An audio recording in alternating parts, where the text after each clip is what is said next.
Bienvenue à toutes et à toutes. Nous sommes le vendredi 10 juillet 2026, il est 9 heures et nous sommes en direct depuis les studios de l'Union des caisses nationales de sécurité sociale. Je suis ravi de vous accueillir pour ce webinaire consacré au rapport chargé de produits 2027 de l'assurance maladie. C'est le rapport annuel de proposition de l'assurance maladie pour améliorer la qualité du système et maîtriser les dépenses. Je m'appelle Stéphane Fouquet et je serai votre hôte pendant toute l'heure où nous allons décrypter ce nouveau rapport. Avant de commencer, je vous rappelle que ce webinaire est aussi un moment d'échange.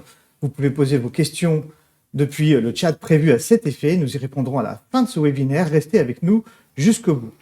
Pour cette première séquence de ce webinaire, à mes côtés, Samira Lehen, présidente du Conseil de la Caisse nationale de l'assurance maladie. Bonjour, bienvenue. Bonjour.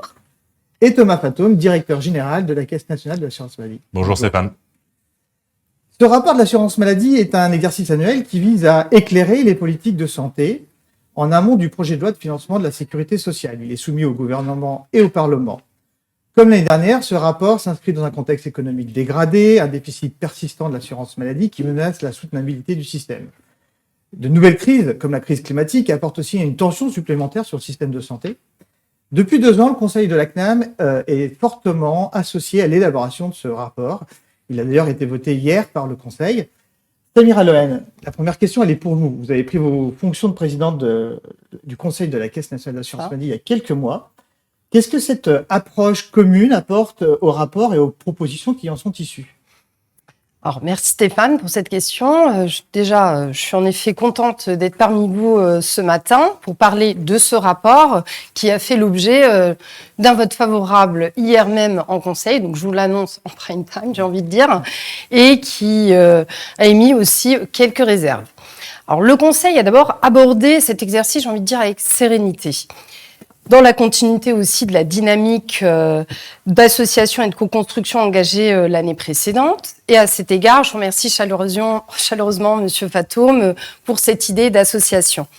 Le calendrier a toutefois, il faut qu'on se le dise, été particulièrement contraint cette année, avec seulement 3 mois de préparation contre 5 habituellement, en raison notamment de l'installation des nouvelles instances courant février. Donc ceci s'explique. Malgré cette contrainte, j'ai envie de dire, le Conseil a su répondre présent et être réactif pour relever ce défi collectif.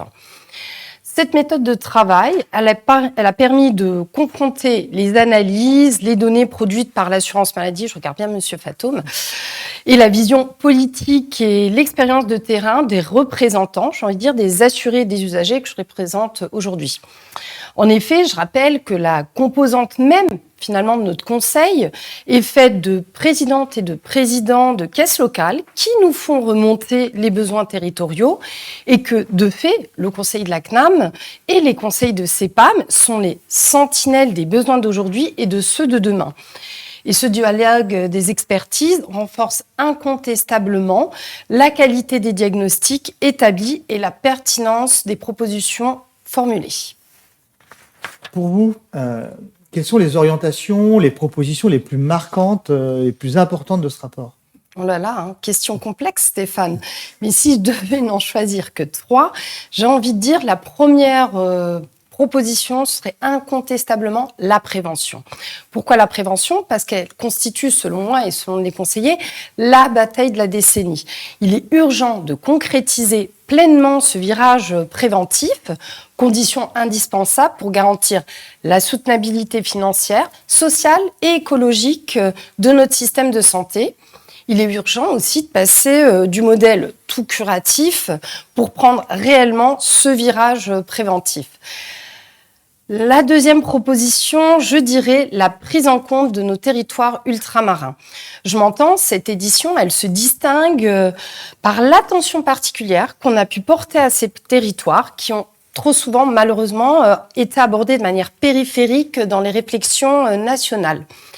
Le choix de leur consacrer un travail spécifique, en les associant pleinement à la démarche, constitue un signal fort, à la fois, et une reconnaissance des défis auxquels ils sont confrontés. J'en citais quelques-uns.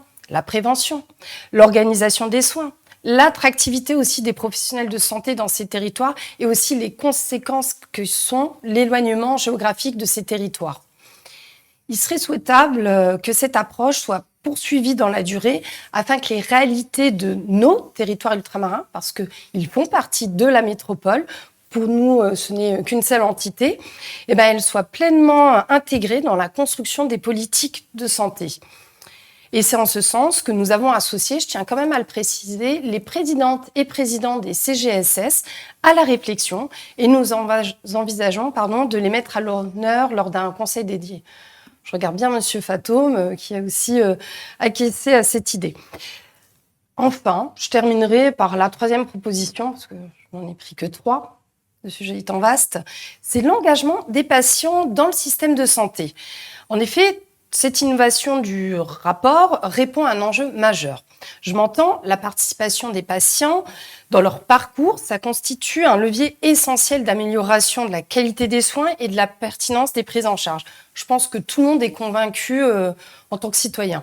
Cependant, force est de constater que la France est largement en retard par rapport aux autres pays, notamment européens, qui ont davantage intégré le retour d'expérience et l'engagement des patients dans l'organisation des systèmes de santé. Le rapport contribue donc à structurer cette réflexion et à poser les premiers jalons, j'ai envie de dire, de la réflexion. Vous l'avez dit, le rapport a été voté par le Conseil, mais ça ne s'arrête pas là. Quelles sont vos attentes aujourd'hui pour ce rapport ? Alors honnêtement, on ne va pas se cacher, l'objectif de cette publication majeure de l'été, j'ai envie de l'appeler comme ça, elle contribue pleinement à nourrir les débats de l'automne. Et bien sûr, quel débat vous m'avez comprise, c'est l'examen du projet de loi de financement de la sécurité sociale. Il faut se dire qu'au fil des années, ce rapport chargé-produit est devenu un véritable outil de réflexion pour la transformation de notre système de santé. Et ça peut être, on peut s'en féliciter, j'ai envie de dire, collectivement autour de la table. Notamment par l'originalité des thématiques abordées, l'élargissement aussi progressif de son champ d'analyse et les nouveaux territoires de connaissances qu'il explore. Il porte aussi une vision globale qui va articuler à la fois soutenabilité financière, qualité des soins et innovation organisationnelle. Et enfin, amélioration, j'ai envie de dire, des parcours des assurés. Cependant, force est de constater qu'il existe en revanche aujourd'hui un décalage profond entre la richesse de nos réflexions scientifiques et institutionnelles, j'ai envie de dire, et leur traduction finalement dans les décisions publiques. Il y a donc un véritable travail de valorisation, je dirais même de pédagogie, à mener auprès des parlementaires et des acteurs publics pour mieux faire connaître le rapport, mais plus largement aussi, j'ai envie de dire, je prêche pour ma paroisse, le rôle du Conseil comme émanation de la démocratie sociale et sanitaire et la richesse de ses travaux et la contribution au débat public. Et enfin, je conclurai en disant que le travail ne fait que commencer. Le Conseil jouera pleinement son rôle de surveillance de l'effectivité des propositions du rapport. L'idéal serait que, si la démocratie sociale joue son rôle, eh bien que la démocratie parlementaire suive, tout simplement. Merci Samira Lohen. Merci. Thomas Fatome, ce rapport, il s'inscrit dans la continuité de celui de 2026, sa vision pluriannuelle. Mais avant de rentrer dans le détail, est-ce qu'on peut refaire un point sur le contexte dans lequel le système de santé se trouve ? Bien sûr, Stéphane. En effet, c'est à partir de ce contexte qu'on a construit ce rapport. On peut se le rappeler très rapidement. Des points forts, d'abord. Ça aussi, c'est important de se le dire. On reste un pays dans lequel on a une espérance de vie qui est meilleure que la moyenne des pays de l'Union européenne. Une espérance de vie sans incapacité à 65 ans, c'est un indicateur très important du système de santé. Il continue aussi à progresser. Et on a un reste à charge, c'est-à-dire un effort des ménages pour payer les dépenses de santé qui est parmi vraiment les plus faibles d'Europe et du monde. Tout ça, c'est des points forts parce qu'on fait le choix aussi historiquement de dépenser beaucoup pour notre santé, un investissement public très important. Et dans le même temps, eh bien, on fait face à des déficits très significatifs. Alors, des bonnes nouvelles un petit peu en 2026, un déficit qui serait légèrement inférieur à l'année précédente, mais en même temps, une trajectoire pour les prochaines années qui est marquée par une réaugmentation des déficits. Donc on n'est pas du tout sorti de cette alerte rouge que j'avais déjà énoncée l'année dernière, que je réannonce aujourd'hui. On a une situation de l'assurance maladie qui met en danger sa soutenabilité. Et c'est pas un enjeu comptable. On ne veut pas être à l'équilibre pour être à l'équilibre. C'est un enjeu de maintien d'un système d'assurance maladie qui permet aujourd'hui de couvrir, de protéger les Français, de limiter leur reste à charge, de leur permettre d'accéder aux soins. Et si cette soutenabilité est en danger, alors eh bien, on risque de dégrader notre système et de dégrader, à terme, la performance du système de santé. Et ça, fondamentalement, j'y reviendrai, il y a beaucoup de choses qui ont été mises en œuvre, mais le cadre général, il reste celui-là et il justifie qu'on remette en chantier un certain nombre de propositions et qu'on approfondisse les diagnostics qu'on a fait l'année dernière. C'est la cohérence, c'est la continuité par rapport aux travaux du rapport chargé-produit de l'année dernière. Ça ne veut pas dire copier-coller, surtout pas. Ça veut dire être cohérent et approfondir les diagnostics et les propositions. Et justement, je voudrais qu'on regarde un peu dans le rétroviseur, et notamment les propositions qui ont été faites l'année dernière. Où est-ce qu'on en est dans leur mise en œuvre? Est-ce qu'il y a des objectifs qui ont déjà été atteints? Alors, je vais pas rentrer dans, évidemment, reprendre les 60 propositions les unes après les autres pour savoir où on en est. L'estimation que nous on fait, c'est que 50%, la moitié des propositions du rapport, sont mises en œuvre ou en cours de mise en œuvre. Donc, verre à moitié vide, verre à moitié plein. Madame la Présidente, vous avez rappelé le contexte aussi dans lequel on est, un Parlement qui, évidemment, sans majorité, et donc parfois des mesures législatives qu'on avait proposées qui ne sont pas allées au bout.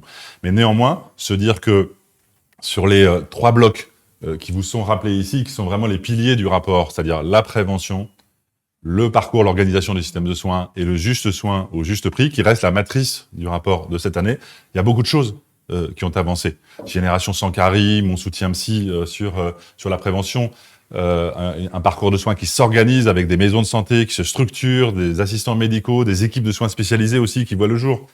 Un juste soin au juste prix aussi, avec des rendements historiques de la lutte contre la fraude, des dépenses de transport sanitaire qui sont beaucoup mieux maîtrisées, des médicaments biosimilaires qui se diffusent. Donc voilà, une forte dynamique, 50% des mesures mises en œuvre, mais évidemment, ça justifie qu'en gardant ce cadre de travail et de réflexion, eh bien, quelque part, on remette le métier sur le chantier, et puis on voit comment on peut accélérer, compléter nos propositions pour amplifier le virage préventif et les transformations du système de santé. Justement, pour aller plus loin dans la continuité et creuser un peu plus, vous avez mené des projections et des analyses inédites dans ce rapport. C'est quoi les enseignements marquants de ces analyses et quels nouveaux enjeux ça dégage pour l'assurance maladie? Alors, c'est vrai qu'une des forces de chargé de produit, c'est vraiment, Madame la Présidente, vous l'avez rappelé aussi, de prendre le temps de poser ces analyses et de les mettre à disposition du débat public, politique, de la démocratie sanitaire et sociale. Également, je veux saluer moi aussi, bien sûr, ce travail collectif qu'on a mené avec le Conseil. Ça a été très intense. C'est vrai, dans un calendrier resserré, on fera le retour d'expérience, mais ça a été évidemment un moment positif. Donc, ce qu'on a mis à disposition du Conseil et ce qu'on met à disposition aujourd'hui, évidemment, l'ensemble des parties prenantes, c'est des projections qui s'appuient sur notre cartographie des dépenses de santé. On relie nos dépenses aux pathologies. Et ça, c'est vraiment la marque de fabrique des équipes statistiques de la CNAM, et je veux leur rendre hommage. Cette exploitation des données, elle prend toujours plus d'ampleur. Et donc, on a mené un travail de projection à l'horizon 2035, on a mis à jour ce travail de projection. On aura 44% de nos assurés qui auront une maladie chronique à l'horizon 2035. C'est considérable. Et puis, ce qui est assez inédit également, c'est le travail autour des polypathologies. Souvent, vous savez, on raisonne un peu par silo. On raisonne diabète, on raisonne cancer, on raisonne santé mentale. En réalité, malheureusement, je dirais, les gens sont parfois confrontés à ce système de double pathologie. Et on a plus de 10 millions de personnes, 15% de la population aujourd'hui qui est polypathologique, comme on dit, et à l'horizon des prochaines années, on va aboutir, ça vous est présenté sur les slides, à l'horizon 2035, près de 18% de la population. Et une personne polypathologique, ça représente pour l'assurance maladie un niveau de contribution, de remboursement de 8 800 € supplémentaires par une personne qui n'a pas de polypathologie, donc c'est évidemment un enjeu considérable. Je parlais de projection épidémiologique, on a aussi voulu aller plus loin, et là aussi c'est des travaux inédits du rapport, de mélanger, entre guillemets, finalement, ces projections de démographiques et épidémiologiques avec des projections en termes de dépenses.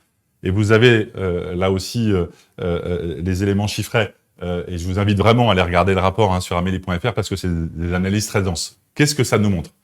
Ça nous montre que finalement, entre guillemets, si on ne fait rien, pas de maîtrise des dépenses, pas de recettes supplémentaires, à l'horizon 2030, on va dépenser 60 milliards de plus et la part des dépenses d'assurance maladie dans le PIB va progresser à hauteur de 7 points. Enfin, 0,7 points, pardon. Ça a l'air de rien, 0,7 points. C'est pour ça que je me mélange un peu les pinceaux, mais 0,7 points, c'est considérable, c'est 60 milliards d'euros. Ça met une pression très importante sur le système. Dans l'autre sens, si on arrive vraiment à mélanger deux choses, c'est ce virage préventif, c'est-à-dire ralentir l'arrivée des pathologies chroniques. Et donc, évidemment, ralentir l'arrivée des personnes malades. Et donc, limiter les dépenses. Et de l'autre côté, mobiliser tous les leviers de ce qu'on a appelé la régulation volontariste, ce juste soin au juste prix, cette meilleure organisation du parcours de soins. Si on réunit ces deux conditions-là, eh bien, alors, on arrive à avoir une maîtrise des dépenses de santé. Alors, les dépenses vont continuer à augmenter, hein, ça c'est important qu'on se le redise aussi. Ça va continuer à augmenter, mais on arrive à peu près à maintenir la part des dépenses de santé dans le PIB. C'est-à-dire que nos dépenses de santé vont au même rythme que la richesse nationale, et donc, quelque part, on arrive à financer notre système de santé de manière normale. Vous avez votre richesse nationale qui vous permet de financer votre évolution de dépenses de santé. C'est possible, encore une fois, en réunissant les deux conditions, virage préventif, régulation de l'organisation du système de soins. Merci pour cet éclairage. Je vais remercier également la présidente du Conseil, Samira Lehen, d'avoir été par nous ce matin. Et on va passer maintenant à une deuxième séquence où on va rentrer dans le détail des propositions. Pour cela, j'accueille sur le plateau nos nouveaux intervenants, le docteur Catherine Grenier, médecin conseil national de l'assurance maladie, Guillaume Couillard, directeur délégué à la gestion de l'organisation et de l'offre de soins, et le coordinateur du rapport, Grégoire de la Gallerie, directeur adjoint de la stratégie, des études et des statistiques. Bienvenue à tous les trois. Première thématique, la prévention. On en parle de plus en plus, c'est le défi de la décennie pour passer d'une approche curative de la santé à une approche beaucoup plus préventive. Docteur Grenier, sur cette thématique, vous avez travaillé d'une nouvelle façon en lien avec l'Organisation de coopération et de développement économique, l'OCDE, notamment sur l'évaluation du retour sur investissement des actions de prévention. Et quelles grandes orientations ça a permis de dégager ce partenariat ? Alors en fait, nous avons réalisé une étude avec l'OCDE qui a permis d'évaluer le retour sur investissement de chaque investissement dans une action de prévention. Donc ça a permis de prioriser les sujets sur lesquels nous pouvons travailler aujourd'hui et dans l'avenir d'ailleurs. Et ça nous a orientés sur nos priorités pour les prochaines années. Alors parmi ces priorités, il y en a une qui porte sur l'alimentation, une thématique sur laquelle on n'attend pas forcément l'assurance maladie d'ailleurs. Pour quelles raisons investir cette thématique et pour quels résultats ? Alors en fait, on n'attend pas l'assurance maladie sur ce sujet, mais c'est un facteur explicatif de la situation de la santé de la population qui est extrêmement important, hein, générateur de maladies chroniques. On a 41 000 nouveaux cas de maladies chroniques qui sont liés à la qualité de l'alimentation de manière globale. Et en sus, on a aussi 35% des apports caloriques totaux de la population française qui vient de l'ultra-transformation, qui est ultra transformée.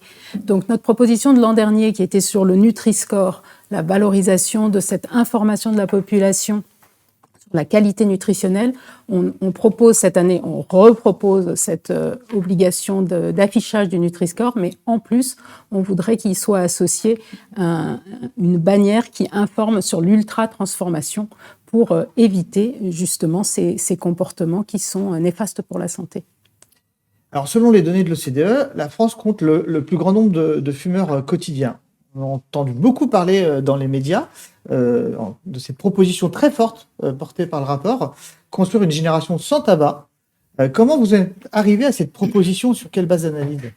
En fait, c'est la même idée que sur l'alimentation, c'est agir sur les facteurs de risque qui expliquent la dégradation de l'état de santé de la population.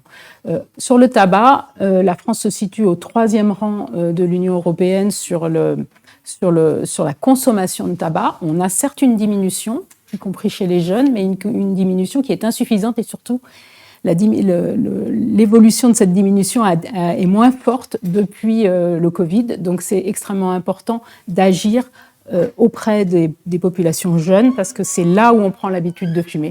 Donc, nous proposons une génération sans tabac, effectivement, à partir des enfants nés en 2009.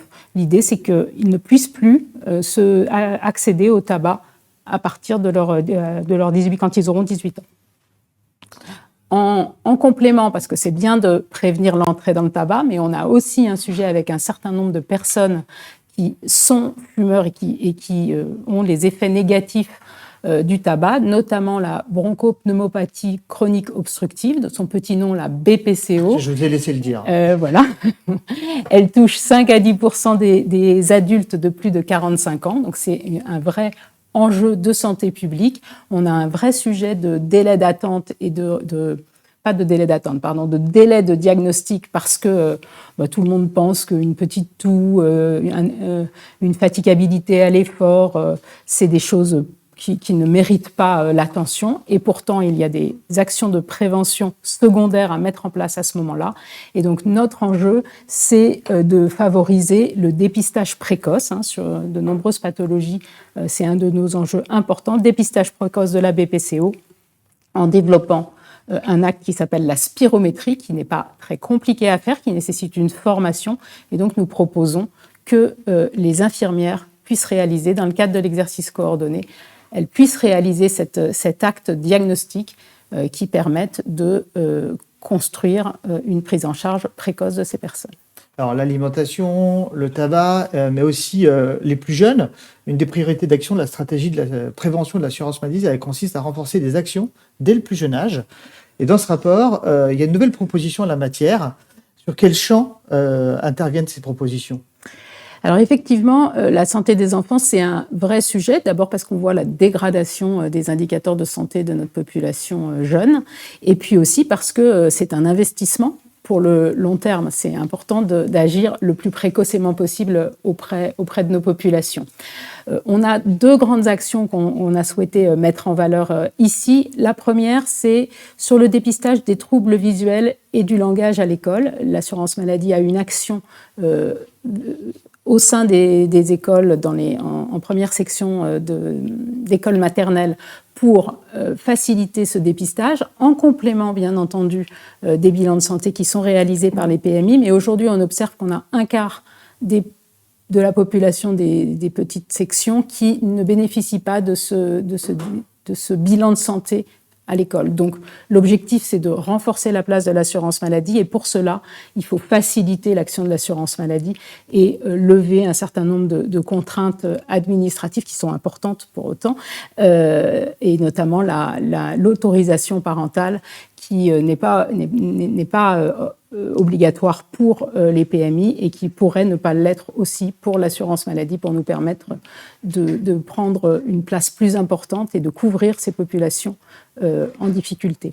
Le deuxième axe, c'est la santé mentale des jeunes, avec une situation qu'on répète, mais qui est une réalité et qui s'aggrave au cours du temps, c'est la santé mentale des jeunes se dégrade avec des augmentations des nombres d'hospitalisations qui a presque doublé chez les 15-17 ans pour des tentatives de suicide et des comportements contre eux-mêmes. Donc c'est un vrai sujet d'agir le plus tôt possible et pour cela nous avons un certain nombre d'expérimentations article 51 qui ont été développées. Les expérimentations article 51 permettent de tester des organisations et donc nous proposons de s'appuyer sur ces expérimentations pour généraliser des actions de prévention auprès des jeunes. Merci, Dr Grenier, pour ces explications. Je vous propose de nous intéresser maintenant au deuxième axe du rapport avec vous, Guillaume Couillard. Ce sont les parcours de soins et la qualité de la prise en charge, autrement dit l'organisation et l'adaptation du système de santé pour répondre aux défis auxquels il doit faire face. Le vieillissement de la population a un impact majeur sur le système de santé et celui-ci va être croissant. En 2026, les personnes âgées de 65 ans et plus représentent 22% de la population. C'est à peu près le volume de personnes de moins de 20 ans aujourd'hui. Et d'ici 2035, les personnes de plus de 75 ans devraient représenter 13,5% de la population. Comment on répond à un tel défi ? Oui, alors vous l'avez rappelé, effectivement, la population des personnes âgées est amenée à croître dans les prochaines années. C'est une très bonne nouvelle, hein. C'est le reflet des progrès de la médecine qui fait qu'on vit évidemment plus longtemps. Et ça, il faut s'en réjouir, mais ce qu'on souhaite, et ce que tout le monde souhaite finalement, c'est de vieillir en bonne santé. Et comme finalement l'âge est un facteur de risque de maladies, notamment de maladies chroniques, la question qu'on s'est posée, c'est comment est-ce qu'on peut améliorer le suivi, prévenir les maladies, améliorer le suivi, la prise en charge des personnes âgées, des personnes de plus de 65 ans. Et on a fait plusieurs zooms, plusieurs focus dans le rapport sur cette population particulière. Alors, en commençant par des sujets qu'on a déjà abordés avec Catherine, le sujet de la prévention, on a regardé notamment les infections pneumocoques, c'est-à-dire les pneumonies, tout simplement. Et en fait, dans notre pays, on a encore chaque année presque 250 000 hospitalisations liées à des infections à pneumocoques, des pneumonies, donc des gens qui sont hospitalisés, donc des cas graves de pneumonie. Et en fait, il existe un vaccin. Et ce vaccin, il suffit d'une dose. On n'a pas besoin de le faire tous les ans comme celui contre la grippe. Et seulement 18% de la population des plus de 65 ans est aujourd'hui vaccinée. Alors c'est un impact évidemment très important pour les personnes qui sont potentiellement très malades, voire hospitalisées, et puis aussi pour le système de santé, puisque ces hospitalisations, eh bien, elles coûtent beaucoup d'argent, presque 3 milliards, aux alentours de 3 milliards d'euros par an. Donc la proposition qu'on formule dans le rapport, c'est avec les professionnels de santé concernés, avec les patients, avec les organismes complémentaires aussi, faire une grande campagne de vaccination pour rattraper, augmenter ce taux de personnes vaccinées et ainsi réduire l'impact de ces infections à pneumocoques sur la population. Alors, deuxième exemple, qui est celui de la santé mentale. On a parlé de la santé mentale des jeunes il y a quelques instants. La santé mentale aussi est un sujet pour les personnes âgées de plus de 65 ans. On voit qu'il y a près d'un quart des personnes de plus de 65 ans qui prennent ce qu'on appelle des benzodiazépines, c'est-à-dire des anxiolytiques. Or, on sait que ces médicaments, il ne faut pas en prendre trop longtemps. Il faut aussi, dans la mesure du possible, essayer des alternatives non médicamenteuses. C'est la raison pour laquelle on propose qu'on ouvre de façon plus volontariste et plus large le dispositif Mon Soutien Psy. Vous savez que Mon Soutien Psy, c'est un dispositif qui a été créé par l'assurance maladie il y a quelques années qui permet d'avoir accès à des séances de psychologues prises en charge par l'assurance maladie. Ça peut être une manière, soit une alternative au traitement, soit une manière d'arrêter les traitements. On sait que ce sont des traitements qui sont parfois un peu délicats à arrêter. Troisième focus qu'on a fait sur cette population des personnes âgées, c'est la question du retard diagnostique. Vous savez que cette population est plus concernée par ce qu'on appelle les maladies neurodégénératives. On connaît l'exemple d'Alzheimer, toutes les maladies Alzheimer et assimilées, comme on dit.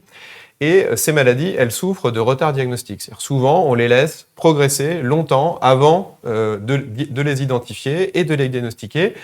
On voit qu'un patient sur deux qui a une maladie d'Alzheimer ou apparentée n'est pas ou ne serait pas diagnostiqué. Et donc ça, la proposition, c'est d'améliorer évidemment ce dépistage, ce diagnostic, en s'appuyant sur le médecin traitant, en permettant à ce médecin traitant d'avoir facilement accès, lorsque c'est nécessaire, à un avis de spécialiste, afin de pouvoir poser le diagnostic et ensuite déclencher les prises en charge adaptées. Et puis enfin, un dernier exemple, c'est celui de l'hospitalisation. Je crois qu'on a tous en tête des exemples de personnes qui sont hospitalisées. Ces hospitalisations, alors pour différentes raisons, mais peuvent durer. Et puis souvent, dans la question dans la situation des personnes âgées, eh bien, même si médicalement le retour à domicile serait possible, parfois ça nécessite quand même une organisation. Il faut prévoir une infirmière qui passe, peut-être une aide à domicile. Et le temps d'organiser finalement ces prises en charge, ça peut durer longtemps, ça peut durer quelques jours, quelques semaines. Pendant ce temps-là, aujourd'hui, la plupart du temps, les gens restent à l'hôpital et on se dit que ce serait quand même mieux à la fois pour eux et puis aussi pour les hôpitaux que ces personnes puissent être hébergées de façon temporaire dans des places d'hébergement temporaire spécialement dédiées qui leur permettraient, entre guillemets, de faire un sas entre l'hospitalisation et la suite de leur prise en charge, qu'elle se passe à domicile ou dans un établissement spécialisé.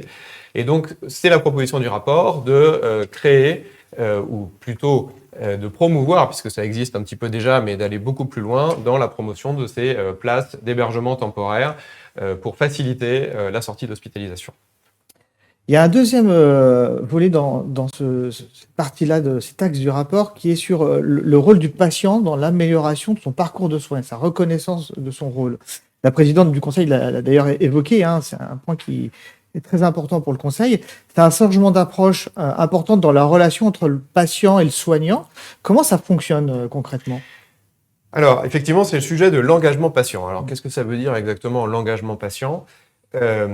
c'est plusieurs choses. D'abord, la première chose, c'est de s'intéresser à comment le patient vit sa prise en charge. Je vais lui poser des questions toutes simples. Est-ce que vous avez eu l'impression d'être écouté? Est-ce qu'on vous a donné des explications quand vous avez posé des questions? Est-ce que vous avez compris les explications qu'on vous a données? Est-ce que vous avez tout simplement compris votre maladie?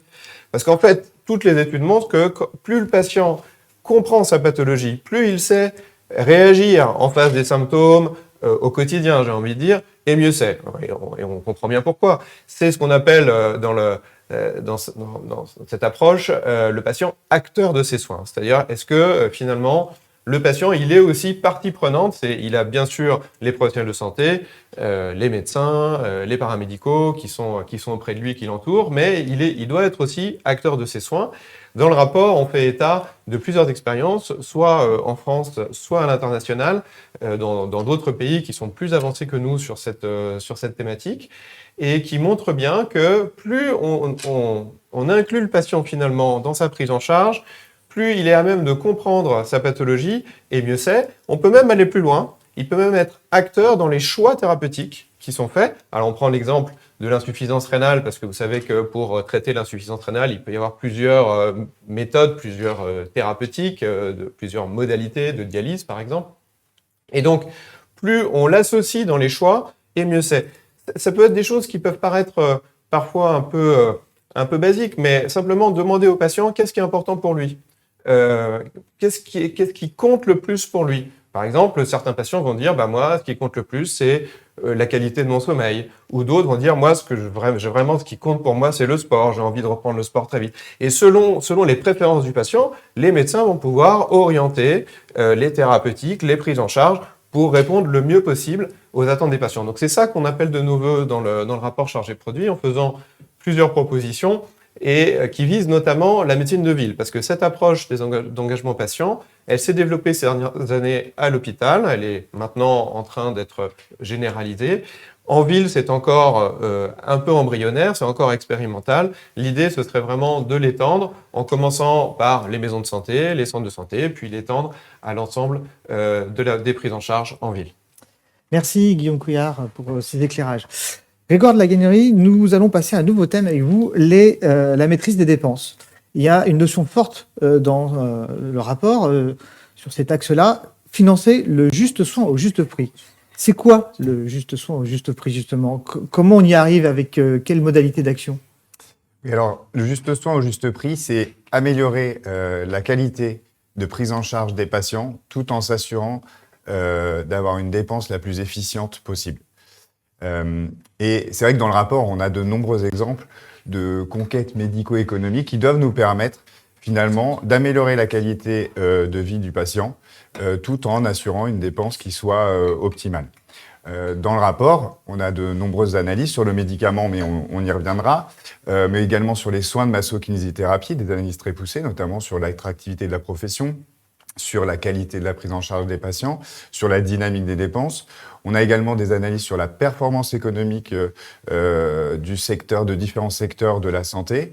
On fait également des zooms sur la dynamique récente des indemnités journalières sur les accidents du travail et les maladies professionnelles, avec notamment une proposition qui a un peu fait parler sur l'obligation du port du casque au-delà de 12 ans, puisqu'on voit une très forte dynamique, notamment des accidents de trajet en lien avec l'utilisation des vélos et des trottinettes. Et puis également, on a une partie assez classique sur la lutte contre la fraude. Donc, c'est l'ensemble de ces actions sur différents secteurs sur lesquels l'assurance maladie intervient qui doit nous permettre d'améliorer la qualité de vie du patient, d'améliorer la qualité de la prise en charge du patient, tout en s'assurant que chaque euro dépensé le soit à bon escient pour le patient et dans un cadre plus global pour améliorer l'état de santé du patient. Alors justement, il y a un champ qui est le médicament, qui reste un enjeu majeur. On connaît les chiffres, hein. La France, sur de nombreux médicaments, est le plus gros consommateur, ou parmi les plus gros consommateurs d'Europe. Depuis des années, comment on bascule vers une moindre consommation sans pour autant réduire la qualité des traitements? Oui, alors c'est vrai que l'année dernière, on avait déjà mené des analyses assez puissantes sur le médicament et sur le lien entre dynamique des dépenses et innovation. Cette année, on a fait un focus sur les médicaments en oncologie qui ont connu une croissance phénoménale ces 5 dernières années. C'est plus 10% par an de dépenses sur les médicaments en oncologie, On est passé de 4,3 milliards d'euros de dépenses à 7,1 milliards d'euros de dépenses pour les médicaments en oncologie. Donc évidemment, on allait regarder finalement si les thérapeutiques apportaient une amélioration du service médical rendu, comme on dit sur le médicament. Et on voit que 80% des molécules qui sont arrivées sur le marché durant cette période n'avaient pas d'amélioration, ne présentaient pas d'amélioration du service médical rendu.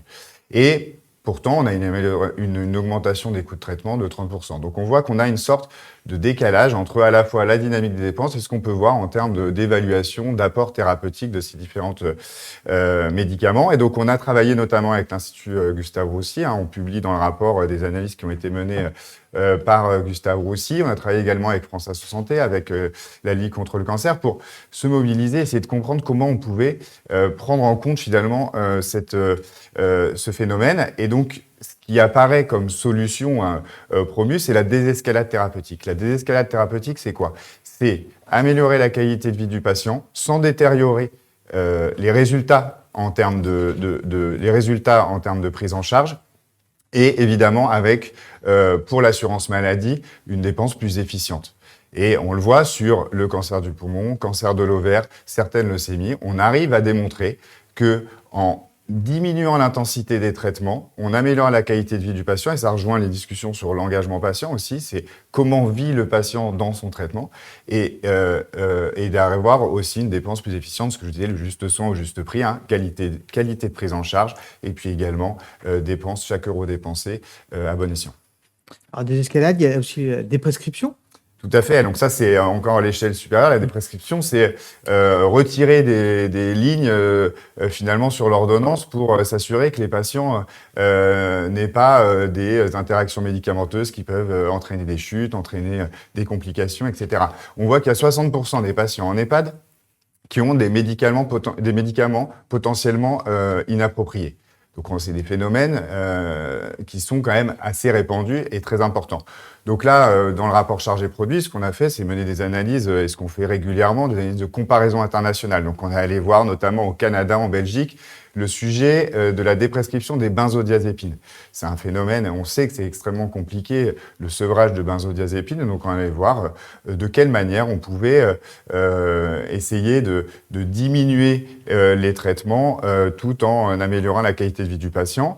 Et donc on voit que notamment dans les propositions qu'on formule dans le rapport, il est important de s'appuyer sur le binôme médecin-pharmacien et même le trinôme médecin-pharmacien-infirmier pour pouvoir arriver à diminuer ou à sevrer de ces benzodiazépines. Et puis on est allé voir également en Suède et en Suisse comment ça se passait pour essayer de détecter justement ces médicaments potentiellement inappropriés à différents moments de la vie, et on voit que l'entrée en établissement ou le passage en établissement est un moment important. Donc on fait des propositions à la fois sur au moment d'une hospitalisation, comment on fait pour avoir une évaluation de la prescription du patient et de l'ensemble des médicaments qu'il prend régulièrement en ville, et essayer de faire en sorte qu'on puisse diminuer ce nombre de médicaments. Et puis aussi également, on a l'entrée en EHPAD, je vous disais 60% des patients en EHPAD qui ont des médicaments potentiellement inappropriés, et donc l'entrée en EHPAD doit être aussi un moment d'avoir une évaluation des différentes ordonnances. Merci beaucoup. Thomas Fantôme, cette année, il y a une spécificité dans le rapport. Une partie est consacrée spécifiquement à la situation des territoires et des départements et régions d'outre-mer. Pourquoi ce focus en particulier et pour quelles propositions? Alors, pourquoi? Tout simplement parce que l'assurance maladie, elle est universelle. Et que se dire qu'elle doit, quelque part, protéger l'ensemble des assurés sur l'ensemble des territoires de la République, qu'ils soient en métropole, en hexagone et dans les territoires ultramarins, c'est la promesse de l'assurance maladie, c'est la sécurité sociale. Et c'est vrai, quelque part, que historiquement, Chargé Produit est allé assez peu mener des travaux de diagnostic et de propositions sur ce sujet-là. Et donc, on s'est vraiment dit, quelque part, à la sortie du rapport de l'année dernière, on s'est dit quelque chose de simple. Prenons la même matrice, ces trois piliers, prévention, parcours de soins, juste prix, et portons un diagnostic et des propositions sur les territoires ultramarins. Pourquoi? Parce que justement, ces diagnostics, ils nous montrent une situation sanitaire qui est globalement dégradée. Elle est très différente selon les territoires ultramarins. C'est évidemment pas la même chose entre les Antilles, la Guyane, la Réunion, Mayotte. À chaque fois, il faut regarder chaque territoire de manière spécifique. Mais globalement, des enjeux importants qui vous sont rappelés ici, plus d'obésité, plus de diabète, une santé mentale plus dégradée, des dépistages moins réalisés. Donc globalement, un tableau préoccupants, des sujets parfois aussi d'accès aux soins, évidemment, d'éloignement, d'accès aux soins spécialistes, en se disant aussi, c'est aussi l'intérêt du rapport, de regarder que tout n'est pas noir. Il y a aussi, sur ces sujets-là, par exemple, une densité de professionnels de santé, notamment paramédicaux, qui sur certains territoires ultramarins sont importants. Une densité plus importante qu'en métropole. Donc voilà, d'abord diagnostic, et là le rapport, vraiment, je vais très rapidement par définition, mais encore une fois, allez-y sur amélie.fr, il y a des analyses très très détaillées sur toute une série de sujets et des propositions. 10 propositions sur la quarantaine de propositions du rapport sont dédiées au territoire ultramarin. Donc c'est vraiment pas subsidiaire, c'est vraiment pas une annexe du rapport, c'est le cœur du rapport, c'est vraiment de se dire comment on accompagne nos assurés ultramarins pour améliorer leur état de santé et répondre aux défis que j'ai évoqués là. Je prends 3 exemples. À La Réunion, ils ont fait un truc vraiment super, pardon de prendre des termes un peu triviaux, c'est une mobilisation générale sur le diabète. Il y a un grand plan de diabète qui a été construit avec l'Agence régionale de santé, avec la Caisse de sécurité sociale, avec l'ensemble des parties prenantes, les élus locaux, les écoles, etc. Se mobiliser sur l'ensemble des leviers qui peuvent diminuer la prévalence du diabète. Eh bien, nous pensons qu'il faut le faire dans tous les territoires ultramarins où c'est pertinent, une mobilisation générale sur ce sujet-là. Deuxième volet, mon soutien psy. On l'a évoqué à différentes reprises, à la fois sur les jeunes et sur les personnes âgées. Ça a du mal à décoller dans les territoires ultramarins. La réalité, c'est ça. Donc, comment on peut accompagner plus largement, peut-être déverrouiller certaines contraintes sur le dispositif qui existent, qui sont pertinentes en métropole. On peut peut-être assouplir les choses dans les territoires ultramarins. C'est aussi un peu le fil rouge de cette analyse. Essayons de débloquer un certain nombre de situations. Il y a un cadre qui est parfois fait pour des situations normales. Quand on est dans des situations parfois extraordinaires ou très spécifiques, il faut savoir un peu déverrouiller les règles du jeu. Et le troisième volet, qui est un peu en lien, bien sûr, avec le diabète, mais avec les problématiques d'obésité, c'est le sujet du sucre. Vous savez certainement qu'on a une problématique de taux de sucre dans les aliments qui sont distribués dans les territoires ultramarins qui est plus élevé, c'est historique. Il y a une loi qui s'appelle la loi Lurel qui a été votée en 2013 qui prévoit normalement un alignement des taux de sucre. En réalité, elle n'est pas toujours pleinement respectée, appliquée. Et donc, il faut aller plus loin parce que c'est un élément clé de la bonne santé de nos assurés ultramarins. Mais encore une fois, je prends 3 éclairages, il y a une dizaine de propositions, plein d'analyses. Et surtout, on ne va pas s'arrêter là, parce qu'on a animé tout ça, la présidente l'a rappelé, avec les caisses de sécurité sociale, avec les agences régionales de santé. Donc, quelque part, c'est un point de départ aussi pour se dire, eh bien, on veut s'appuyer sur cette dynamique-là de travail pour aller mettre en œuvre les propositions qu'on a posées dans le rapport de cette année. Alors, on va revenir sur l'ensemble du territoire, cette fois-ci, après ce focus sur les départements et les régions d'outre-mer. On l'a évoqué, hein, le contexte économique et financier tendu, le besoin de fixer une trajectoire claire et ambitieuse sur plusieurs années. Comment on va garantir la soutenabilité de notre système de santé à moyen terme? Alors d'abord, on refait quelque part cette proposition dans un contexte politique qui reste compliqué, mais de se dire il faut arriver à se projeter sur plusieurs années, parce que si on ne le fait pas, et si quelque part on laisse filer les dépenses, et si on n'a pas non plus d'action sur les recettes, alors le déficit s'aggrave de 5 milliards d'euros par an. C'est évidemment considérable, c'est évidemment insoutenable. Et donc, une trajectoire pluriannuelle qui donne de la visibilité aux acteurs et qui permet d'engager, d'accélérer les transformations du système de santé qu'on a porté l'année dernière, qu'on porte à nouveau cette année.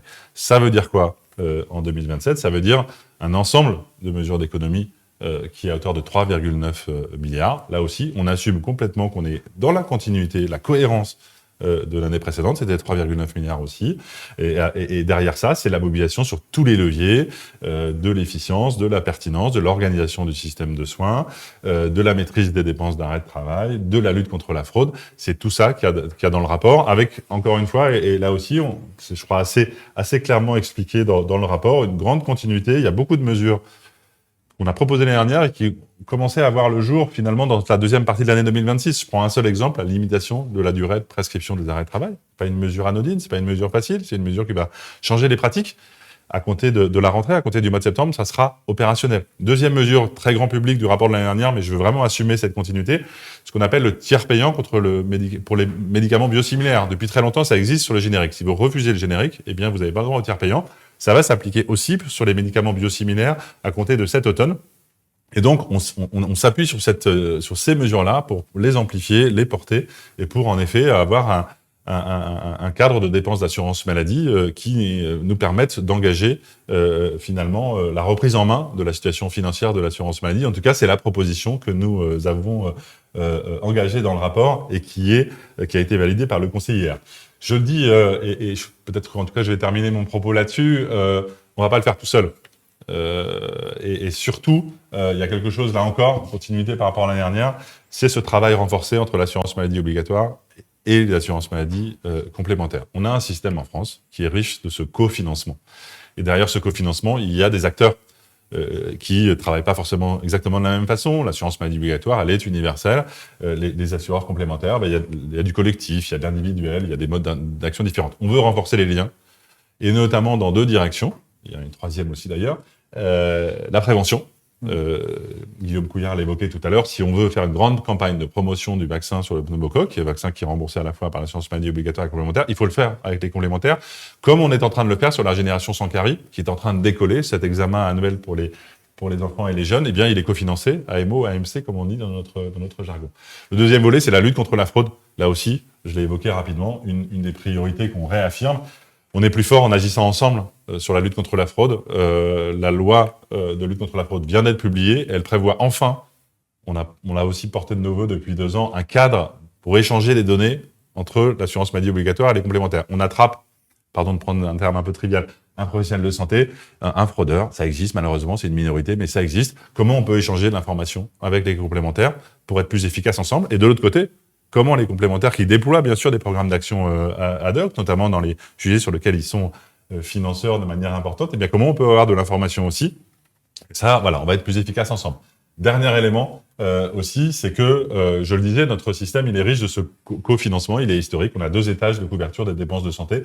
Et donc, l'objectif d'une complémentaire santé pour tous, c'est un objectif d'accès aux soins, un objectif auquel l'assurance maladie contribue. Elle promeut la complémentaire santé solidaire et elle promeut aussi des évolutions, des garanties, des contrats complémentaires qui permettent de favoriser cet accès à la complémentaire santé pour tous. Là aussi, allez voir dans le rapport les analyses et les propositions qui sont, je crois, importantes dans ce domaine.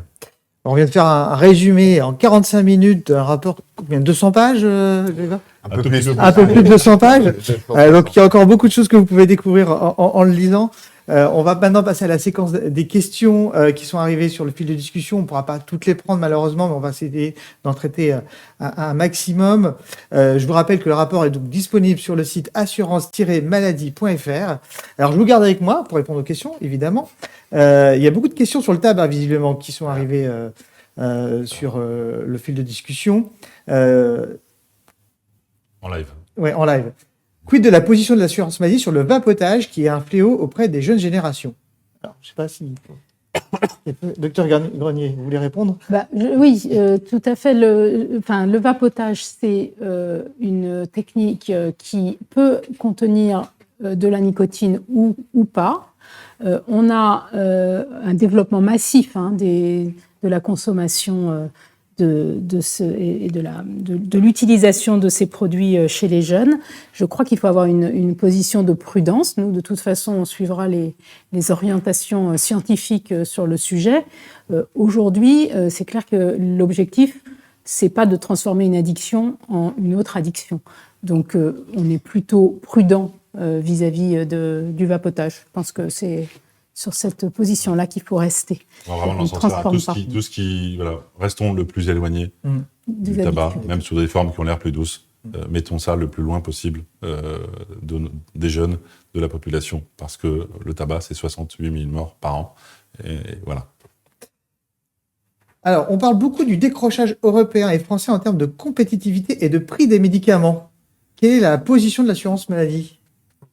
Alors, il faut regarder le sujet de manière globale, et c'est un sujet important, parce que je me permets de le dire aussi, on est là pour que les assurés aient accès aux soins, aient accès aux médicaments, innovants.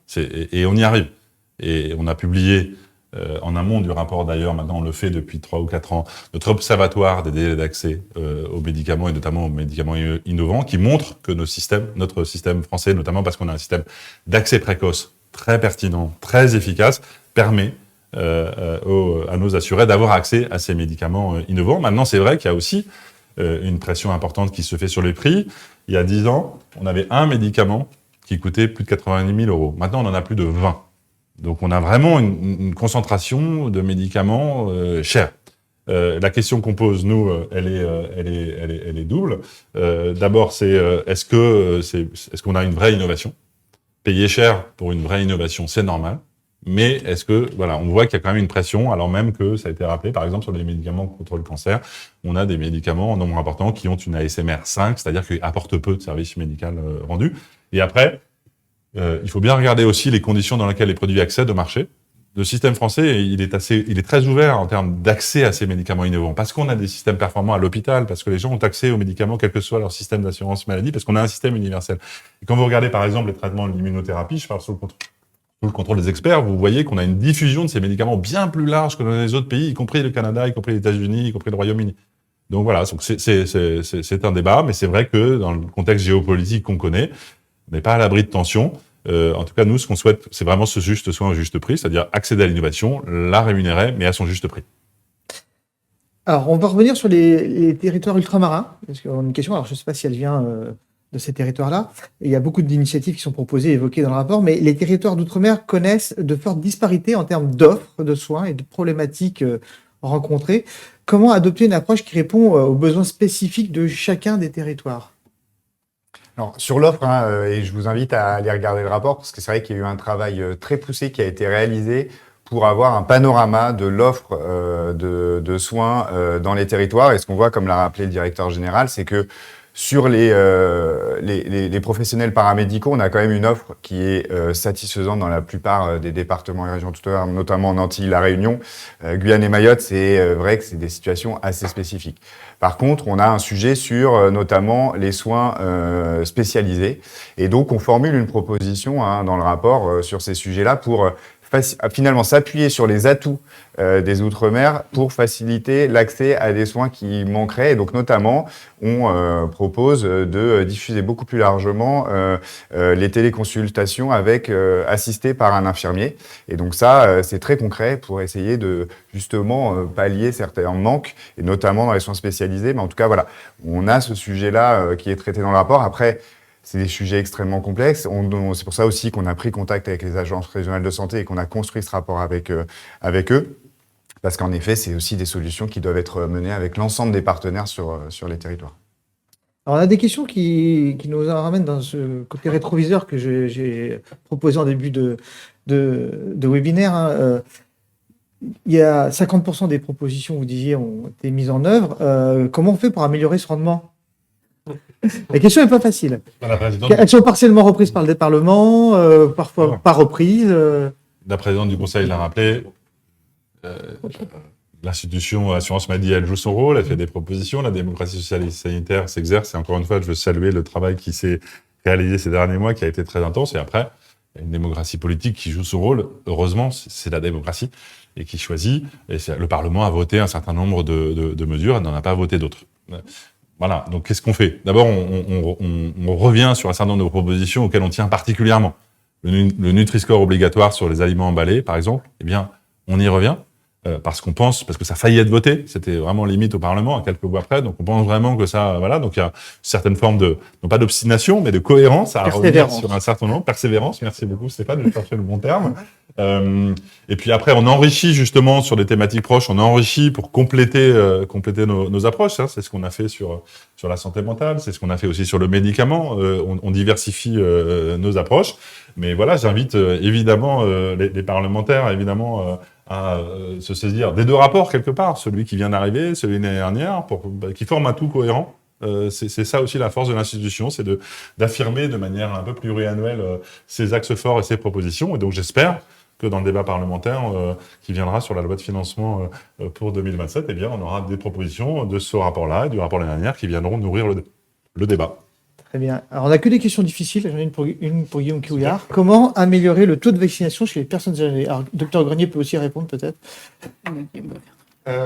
Alors évidemment, c'est un objectif qu'on poursuit depuis plusieurs années. C'est effectivement très vaste. La raison pour laquelle les personnes ne se font pas vacciner, enfin les raisons pour lesquelles les personnes ne se font pas vacciner sont multiples. Il y a des leviers quand même qu'on active depuis longtemps et qu'on continuera à activer. C'est les leviers de l'information, bien sûr, de la mobilisation des professionnels de santé et en premier lieu des médecins traitants. Vous savez que cette année, on a créé un nouveau service pour les médecins traitants qui leur permet de voir le statut vaccinal. Par exemple, je prends l'exemple de la vaccination contre la grippe, qui est l'exemple que tout le monde peut-être a en tête. Aujourd'hui, le médecin traitant, il peut voir grâce à un nouveau service de l'assurance maladie, il peut voir si la personne qu'il a en face de lui, qui est en consultation avec lui, s'est fait vacciner ou pas. Et donc, si ce n'est pas le cas, avoir la discussion avec elle pour essayer de comprendre les raisons qui ont fait qu'elle ne s'est pas fait vacciner. Donc ça, c'est un deuxième levier, la mobilisation du système de santé, en premier lieu les médecins traitants. Et puis, on pousse aussi dans le rapport l'idée que, comme on dit,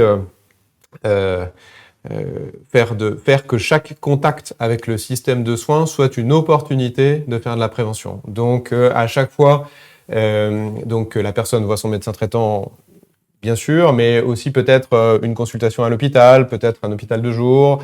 Un passage à l'hôpital doit aussi être l'occasion de vacciner, de mettre à jour des vaccinations. Et donc, c'est ce qu'on propose dans le rapport, faire que chaque contact compte, comme on dit, pour essayer de multiplier les opportunités d'augmenter ce taux de vaccination. Et pour aller dans ce sens-là, si vous me permettez Stéphane, et dans le lien avec ce que vient de dire Guillaume, une proposition qui est technique mais qui est importante, c'est que justement, aujourd'hui, c'est un paradoxe, c'est que à l'hôpital, il n'y a pas suffisamment forcément de mobilisation sur la vaccination parce que en fait les vaccins ne sont pas pris en charge. Voilà. Et donc on propose de permettre que l'assurance maladie puisse financer directement, au-delà du budget hospitalier, les vaccins, pour que voilà ce réflexe qu'évoquait Guillaume, il puisse avoir une traduction financière. C'est important de faciliter, encore une fois, les situations dans lesquelles l'hôpital peut être le lieu où, et on sait que les professionnels sont mobilisés, peut provoquer cette vaccination. Toujours pour les personnes âgées, alors c'est une question un peu sur le parcours de soins finalement. Il y a quelqu'un qui nous dit que la prescription des anxiolytiques est réalisée par les médecins. Et comment le suivi psy, qui n'est pas chez le médecin, pourrait réduire cette prescription ? Alors, la question était là encore un peu à tiroir. La prise en charge de la santé mentale, elle est multidimensionnelle. Donc, il y a le côté, effectivement, la prescription qui peut être initiée par le médecin traitant.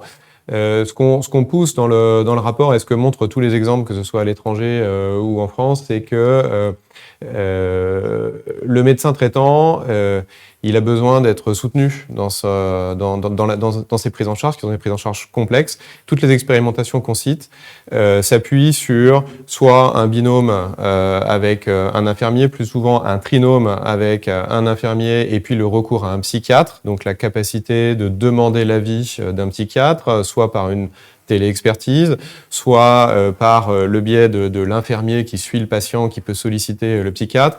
Donc à chaque fois, on essaie de construire des ressources pour le médecin traitant. Donc j'ai parlé tout à l'heure de la ressource alternative aux médicaments qui peut être mon soutien psy, donc la ressource psychologue, mais la ressource infirmière peut être aussi une bonne ressource, et puis l'accès à la vie de spécialiste, l'accès au psychiatre, qui est un élément important de la prise en charge. Après, sur le sujet plus spécifique des benzodiazépines et des anxiolytiques, donc comment est-ce qu'on arrête le traitement, c'est ce que Grégoire évoquait tout à l'heure. Ces phases un peu compliquées d'arrêt de traitement qui parfois doivent être très progressives, en fait reposent sur une alliance entre le médecin, le pharmacien et le patient, qui doit lui aussi, comme je le disais tout à l'heure, être acteur de ses soins. Et quand on arrive à avoir une bonne coopération, une bonne coordination entre le médecin, le pharmacien et le patient, on arrive aussi à agir sur ces arrêts de traitement parfois un peu délicats. Alors, on prend encore deux questions, je crois. Une question. Beaucoup de questions enfin, sur la prévention à tout âge, la prise en charge en compte beaucoup de félicitations sur cette partie-là, plutôt, sur la prévention beaucoup, et sur la partie de Rome également. Alors, la dernière question, elle pose sur l'accès aux soins. Beaucoup de territoires rencontrent des inégalités territoriales et financières.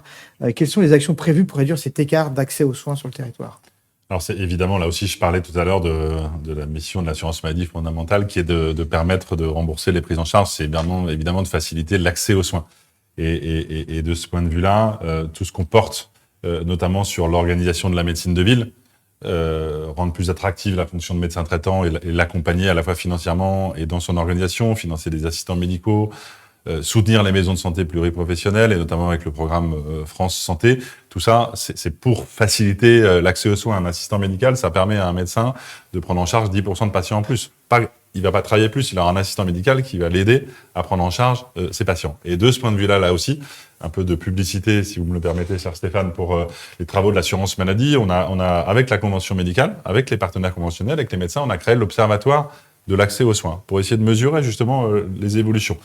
Et ce qu'on a présenté il y a à peu près 3 semaines, et ce qui est là aussi disponible en data visualisation, comme on dit maintenant sur amélie.fr, eh bien, c'est quand même des éléments qui montrent que ça bouge dans le bon sens.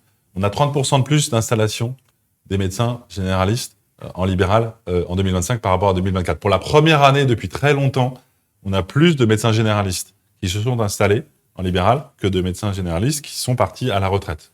Voilà. Enfin, on a des bonnes nouvelles. C'est l'effet, évidemment, du rehaussement progressif du numerus clausus et de sa suppression. C'est aussi l'effet des politiques de l'assurance maladie qui visent à favoriser l'attractivité notamment de la médecine générale, de la médecine libérale au sens large. On n'est pas sorti de l'auberge, pardon, là aussi, de termes un peu trivial. Les déserts médicaux, les difficultés d'accès aux soins. On sait qu'on a devant nous des années qui vont être encore difficiles, mais quand même, on est sur des dynamiques favorables. Et notre boulot à nous, c'est de l'accompagner, de faire évoluer aussi les compétences. Il y a des travaux sur les kinés dans le rapport également. Le travail sur la spirométrie qu'évoquait Catherine, c'est de faire bouger les compétences des professionnels, valoriser l'exercice coordonné. Et encore une fois, c'est quelque chose que je crois beaucoup. Donc voilà, en lien avec ce rapport et au-delà du rapport, l'engagement de l'assurance maladie pour essayer de répondre aux défis de l'accès aux soins, il est total et il va se poursuivre. Merci beaucoup. Est-ce que vous avez un mot de conclusion ? Tout simplement, remercier peut-être les collaborateurs et collaboratrices de l'assurance maladie qui ont beaucoup travaillé à ce rapport. Hein. C'est vraiment un travail de longue haleine. Et puis évidemment, inviter chacune et chacun. J'espère que ce webinaire aura donné envie d'aller regarder le rapport. Les présentations des slides sont déjà disponibles. Donc il y a la version slide très courte, il y a la version longue, 250 pages. N'oubliez pas de partir avec pour les vacances. Et je crois qu'à la rentrée, on aura même un résumé qui permettra aussi d'avoir une version un peu raccourcie. Donc on essaie de favoriser voilà la compréhension du rapport. Mais je vous invite bien sûr à aller vous en emparer. Tout à fait. On peut l'emmener avec vous à la plage. C'est une lecture saine pendant l'été. Nous arrivons au terme de ce webinaire. Je vous rappelle donc que ce rapport est disponible sur assurance-maladie.fr. Je vais y arriver. Si vous avez manqué le début de ce webinaire ou si vous voulez revoir un passage, le replay sera bientôt disponible 7 jours sur 7, 24 heures sur 24 sur la chaîne YouTube de l'assurance maladie. Vous pouvez même enchaîner avec un match nocturne de Coupe du Monde. Vous verrez, ça passe très très bien. Merci à tous nos intervenants. Merci à vous tous de nous avoir suivis. Excellente journée.